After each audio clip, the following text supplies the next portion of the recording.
Hi! Welcome to this part of my review featuring Talengarde. If you haven't seen the other parts of my review featuring this epic fantasy adventure game, please check out the playlist in the description below. This time we are going to talk about the combat order, the combat structure rather, starting with initiative. To begin combat, you must first determine the attack order, or the order in which the actions are taken for that turn. All beings in the space make this check. This is done by adding the roll of one die to the being's base speed score. The order of play goes from highest total to lowest, with any ties between the opposing groups being resolved by a simple die roll. A ranged attack or spell will be considered a surprise attack if it originates in another space. In this case, the first action only is automatically awarded to the aggressor. When it comes to attacking, whenever there is an attack, you must calculate the ability to hit and the amount of damage done. Any hit will damage or in some way have an effect on the target, and the base score determines the degree of damage or the effect. If a target is immobilized, unconscious, inanimate, or cooperative, then the hit is automatic. Unless otherwise specified, an attack damages a being's current amount of life. Physical attacks use the strength base for attack and defense power. Magical attacks use the spirit base for attack and defense power. If the attack power is greater than or equal to the target's defense, the attack is a complete success and takes one life from the target. If the attack hits but the power is less than the target's defense, the attack is only partially successful and causes one wound to the target. When it comes to hand, any physical attack that does not use a ranged weapon, like a bow and arrow, is considered hand-to-hand combat. In hand-to-hand combat, the to-hit score is determined by the attacker's die roll plus their offensive strength, which is compared to the defender's die roll plus their defensive strength.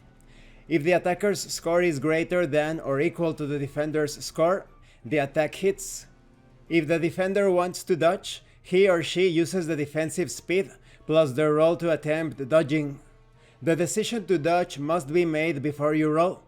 However, if you dodge, you cannot make a hand-to-hand retaliation, only a ranged or magical attack. The reason for this is that the dodge maneuver moves you out of hand-to-hand range. If a weapon is used, be sure to add hit and damage score enhancements from the weapon. For example, a weapon may add a +1 to hit and +3 to damage to the attacker's score. Armor adds to the defender's score in a like manner. Concerning ranged attacks, any physical attack that uses a ranged weapon is a ranged attack, of course. The designation for a ranged weapon is the letter R in the top right corner of the card. To determine the ability to hit, add the offensive speed, the player's roll, and any enhancements made by the weapon. Defending against a ranged attack is accomplished by dodging. Armor also protects against ranged physical attacks. Concerning magic, combat spells and some artifacts are used for magic attacks.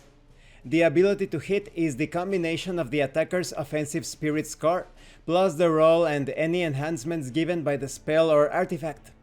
The target uses defensive spirit to avoid being hit by a magical attack.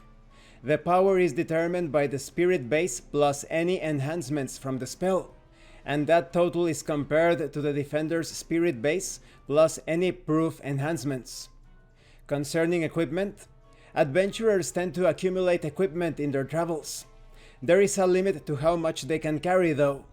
Heroes can carry up to 6 items, but all other beings may only carry 3. Any card that a character has is considered an item except for information cards, beings, and transport. Scrolls that have more than one spell on them are considered to be one item. Normally, equipment may not be acquired or exchanged between beings. However, any being may use its actions to pick up one item or treasure, or to trade one item with another being's item.